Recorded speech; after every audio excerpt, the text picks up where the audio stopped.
Maintenant, c'est l'invité explosif. Grégory Benchenafi est toujours là pour nous parler de La Machine de Turing, une pièce de Benoît Solès, mise en scène Tristan Petit-Girard. Alors, l'histoire, c'est quoi, Grégory ? Alors, l'histoire, c'est l'histoire d'Alan Turing. Alan Turing, c'est un mathématicien, physicien de génie qui a décodé l'Enigma, qui était la machine qu'utilisaient les Allemands pendant la Seconde Guerre mondiale pour envoyer des messages. Et donc, en fait, l'histoire tourne autour de l'être humain.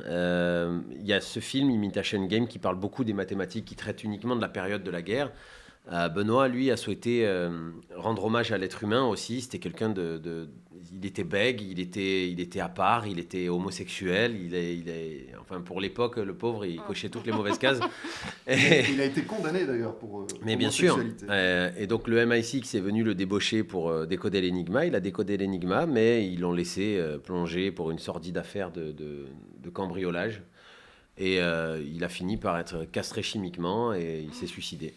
Avec une pomme, Oui. parce qu'il était fan de Blanche-Neige. Une pomme empoisonnée et certains disent Exactement. que ça donne le logo de Apple. Alors il y a pomme exactement, croquée d'Apple. qui plus est, le logo d'Apple avant, je ne sais pas si vous vous rappelez, pour les plus anciens d'entre il nous, était de toutes les couleurs, c'est ça ? il y avait Oui, l'arc-en-ciel, c'est vrai. le rainbow LGBT. flag. Ouais. Et donc en fait, le créateur du logo Apple était un fan inconditionnel d'Alan Turing. Voilà. Mais on peut dire que, économiquement parlant, c'est pas très intéressant pour eux de dire que le logo a été fait par un homo pour un homo et que, voilà, on connaît malheureusement. On peut dire que Turing a été le pionnier de l'informatique et Exactement. de l'intelligence artificielle.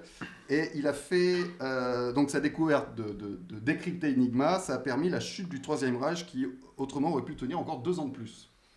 Oui, quand même. enfin, non, il a raccourci la guerre de 2 années, mais ouais.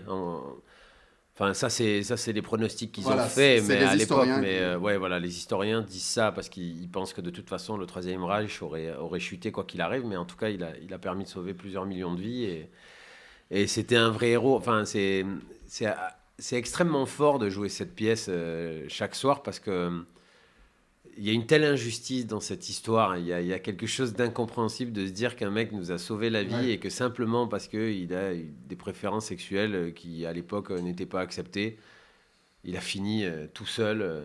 Il n'y avait que 3 personnes à son enterrement, enfin à sa crémation. Il y avait sa mère qui n'a jamais cru à son homosexualité, son frère à qui il ne parlait pas et un collègue avec qui il était quand il était...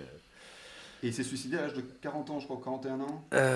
Il était jeune. Ouais, il était tout jeune. L'âge exact, je ne l'ai pas, mais c'est fabuleux. La pièce telle que l'a écrite Benoît, elle est faite de flashbacks. Donc en fait, on est un peu comme dans un film, c'est-à-dire qu'on part de la première scène, c'est son arrivée lorsqu'il va déposer plainte en 52. Et en fait, il se met à retracer sa vie auprès du public et il y a des interactions. En fait, il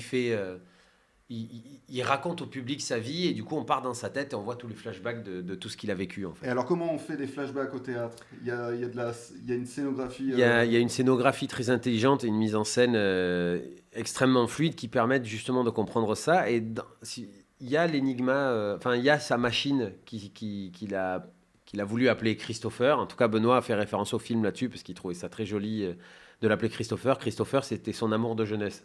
Il a vraiment existé. C'est vraiment un jeune homme qui est mort à 19 ans parce qu'il a bu du lait frelaté. C'est une mort un peu stupide, mais ça arrivait. Voilà. Ça arrive. Et donc voilà, et il y a vraiment Christopher sur scène. Et donc, il y a les dates qui s'affichent au fur et à mesure, qui expliquent. Et le retour... Enfin voilà, ce spectacle a eu 4 Molières. J'ai beaucoup de chance d'avoir pu rejoindre cette équipe. Et c'est vrai que les gens sont souvent épatés par l'utilisation intelligente et de la vidéo et du décor qui a été faite par Tristan, le metteur en scène. Je vous propose qu'on écoute un petit teaser. Ah oui. Qu'avez-vous fait pendant la guerre, monsieur Turing ? Je construis une machine capable de calculer, mais aussi de réfléchir, de lire ou de faire de la musique. Ah ouais, un jukebox. Je te présente Enigma. Ce fou d'Hitler est en train de nous précipiter vers une seconde guerre mondiale, Turing. Et cet engin-là risque de nous la faire perdre. Est-ce qu'une machine peut penser? Tu es viré. Non, non, non, La non! plaisanterie est terminée. Non! Échec et mat. C'est au Palais Royal et tu interprètes plusieurs personnages parce que vous êtes 2 sur scène. Donc, On est 2 sur scène, oui. Turing, donc c'est Benoît Solès. Benoît Solès ou Mathias Simon. Voilà, et toi tu interprètes 3 personnes, c'est ça? Exactement. Alors, Sergent Ross, Hugh, Ouais. Hugh Alexander, le scientifique qui engage Turing, Champion d'échecs. qui est champion d'échecs de Grande-Bretagne, et Arnold Murray, qui est un jeune voyou et qui devient son amant. Voilà, un jeune un peu complexe qui est bi en fait, tout simplement, et qui évidemment à cette époque-là, c'était compliqué, surtout pour un mec des rues, d'assumer cette part de lui. Donc voilà, non, c'est très marrant parce que le spectacle démarre et les gens rient beaucoup parce qu'il y a beaucoup de moments assez drôles, notamment de par la nature d'Alan Turing, entre son bégaiement et il était un peu sans filtre, donc il dit des choses où d'un coup les gens se disent ouais, il a vraiment dit ça, donc ça fait rire beaucoup les gens. Et après, quand on plonge vraiment dans l'histoire, il y a une sorte de rouleau compresseur qui arrive sur les gens émotionnellement et les gens finissent rincés.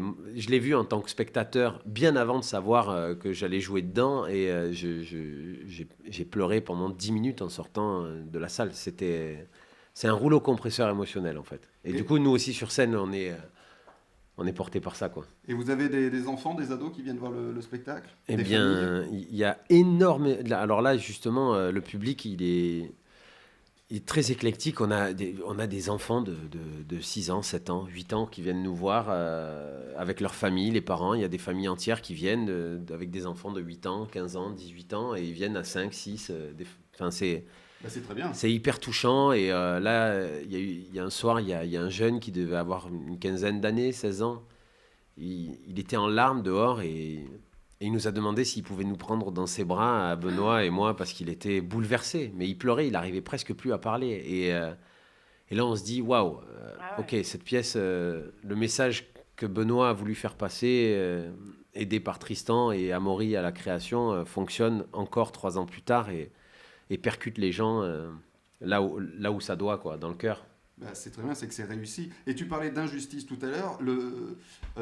Turing a eu une grâce royale en 2013 seulement, par Elisabeth II, 60 ans après. Exactement. Alors, il faut savoir que c'est comme en France, c'est resté secret d'État pendant 50 ans, Ah oui, cette d'accord. histoire d'Enigma, tout ça. À l'époque, en 2010, quid du Premier ministre anglais? Ça y est, j'ai perdu son nom. Ah oui, pareil. C'était David quelque chose, David non? Cameron, non? Ouais. David Cameron. En fait, il reçoit une pétition. Il faut savoir qu'en Angleterre, une pétition, lorsqu'elle est signée à partir de 50 000 signatures, elle est obligée d'être étudiée par le Premier ministre et la Chambre. Ah, c'est bien ça. Ouais. Et donc, en fait, il fait une conférence de presse et il dit, voilà, j'ai reçu cette pétition concernant un monsieur qui s'appelle Alan Turing, mais je ne sais pas qui c'est, alors qu'il lui-même est Premier ministre quand même, et qu'Alan Turing est anglais. Et donc, en fait, ils ont étudié ça et la reine l'a gracié en 2013, au même titre qu'Oscar Wilde, d'ailleurs, Ah, oui. en même temps. Eh bien, allez applaudir Grégory Venez. Benchinafe au Palais Royal, Ouais. dans la machine de Turing. Vous écoutez Pantoufle Explosive. Maintenant, J'ai une interview à con, merci. Explosive. Je me permettrai J'ai bien pas. fait de venir. Toujours au Palais Royal, dans la machine de Turing. Eh bien, Grégory, comme tu es venu nous parler de la machine de Turing, je vais te faire une interview machine. Tu réfléchis pas, tu réponds très vite. Plutôt machine à café ou machine à laver? Machine à café. Plutôt machine à écrire ou machine à sous? Machine à café. À écrire. Je crois que c'est parce que j'ai envie d'un café depuis tout à l'heure. Machine à écrire. Plutôt machine de guerre ou sex machine? Sex machine. Et enfin, plutôt machine à remonter le temps ou machine de Turing? Wow. Ma machine de Turing. Ouais, réponds ça, oui. La machine, mais on remonte le temps avec la machine de Turing. Ben, c'est ce que j'allais dire, c'est que du coup, Ça là récemment, des chercheurs ont trouvé, parce qu'il a évidemment été à l'origine de l'informatique, mais il a vachement étudié la morphogénèse et l'étude des cellules et le code de pourquoi les cellules se reproduisent et à un moment donné s'arrêtent, tout ça. Et là récemment, il y a des chercheurs australiens qui se sont servis de ces travaux d'époque et qui ont réussi à décoder la mise en place de la peau des requins grâce au travail à la morphogénèse étudié par Alan Eh Turing. ben. à l'époque. Donc bientôt des humains avec une peau de requin qui sont décodés un peu. Je pense pas, mais en tout cas, comme quoi ce mec était vraiment en avance, quoi. S'il avait survécu, je sais pas, peut-être qu'on serait dans un autre monde. Eh bien, réservez en avance, vous aussi, au Palais Royal, voir Grégory Benchenafi dans La Machine de Turing de Benoît Solès et mise en scène par Tristan Petit-Girard.